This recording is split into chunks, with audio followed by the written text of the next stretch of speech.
તો વાત કરીએ ભરૂચની તો પ્રભાસ પાટણ વિસ્તારમાં ગીર સોમનાથ એસઓજી દ્વારા નશીલા પદાર્થોનો મોટો જથ્થો ઝડપાયો છે। ત્યારે ભાલકા વિસ્તારમાં કૈલાસ સોસાયટી નજીકથી પોલીસે એક આરોપીને ગાંજાના લીલા અને સૂકા છોડ સાથે ઝડપી પડ્યો છે। એને વાઘેલા ઇન્સ્પેક્ટર તથા ઇન્ચાર્જ એસઓજી ગીર સોમનાથની બાતમીને આધારે પોલીસે કાર્યવાહી કરી છે। તેને પકડી પડાયેલા જે આરોપી કાના ભાણા જેઠવા જેઓ માદક પદાર્થ સાથે પકડાયા હતા અને ગાંજાના 34 છોડ અને સૂકા વનસ્પતિજન્ય પદાર્થ મળી કુલ 13,000થી વધુનો મુદ્દામાલ પણ જપ્ત કરવામાં આવ્યો છે। આરોપીએ ગાંજાનો ખેતી કરી અને વિતરણ કરવાનું સ્વીકાર્યું છે। જોકે પોલીસે એનડીપીએસ એક્ટ હેઠળ ગુનો નોંધી આગળની તપાસ હાથ ધરી છે। અને એસઓજી ખાસ કરીને એસઓજી ડ્રગ ફ્રી અભિયાનનું અત્યારે જે અભિયાન ચલાવી રહી છે એ અભિયાન અનુસંધાને અમારા ઇન્ચાર્જ પોલીસ ઇન્સ્પેક્ટર શ્રી એને વાઘેલા સાહેબ જે એસઓજી ગીર સોમનાથ નામની એક બાતમી મળેલ અને એ બાતમી અનુસંધાને ભાલકા કૈલાસ સોસાયટી જૂની પ્રજાપતિ સમાજની વંડીમાં એક બાતમી મળેલ કે ત્યાં લીલા અને સૂકા ગાંજા પદાર્થનો એક છોડ ફૂલછોડ અને થોડા વસ્તુઓ પડેલી છે।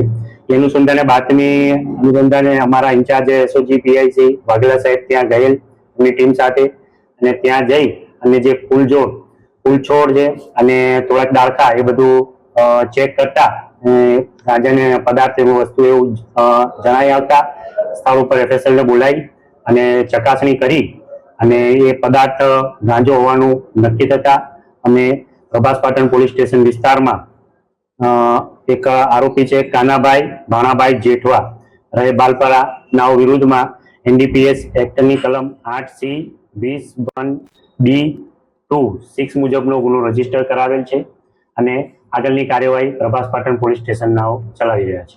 કેટલા સમયથી ગાંજો આવતો? ના, એ ગાંજો લગભગ છેલ્લા 3-4 મહિનાથી વાવી અને ઊંચો કરતો હતો।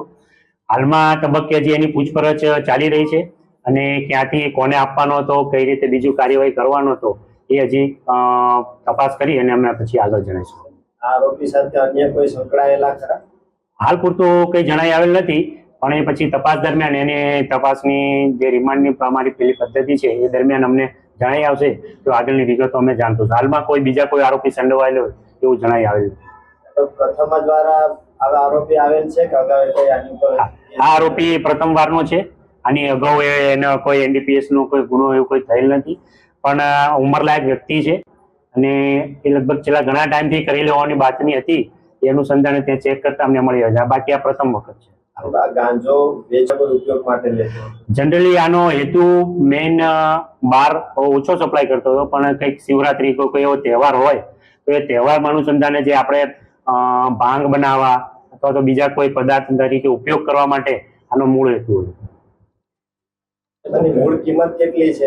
મૂળ કિંમત ગાંજાની અમને જથ્થો મળી આવ્યો છે ટોટલ 25 લીલા છોડવા અને 9 છોડવા એવા સૂકા છે। ટોટલ 34 નંગ અમને મળી આવ્યો છે અને વજન 0.974 ગ્રામ, જેની કિંમત 9,740 અને બીજી જે સૂકી ડાળીઓ છે એનો વજન છે 0.280 ગ્રામ, એની કિંમત 2800 રૂપિયા અને મોબાઈલનો 500 રૂપિયા ગણીને કુલ મુદ્દામાલ અમારે તે 13,500ની આસપાસનો મુદ્દામાલ થયેલ છે અને અમારે ગુનાના કામે કબજે કરવામાં આવે છે। સર, આ વિસ્તારમાં પણ યુવાધન ક્યાંક ને ક્યાંક આ કુટેવ તરફ વળી રહ્યા છે, એમના પેરેન્ટ્સને એમને શું સંદેશ આપશો? ખાસ કરીને આજના યુવાધન અને જે પેરેન્ટ્સ જે સમાજ છે એને અમારા તરફથી એક એવી નમ્ર વિનંતી છે કે આવા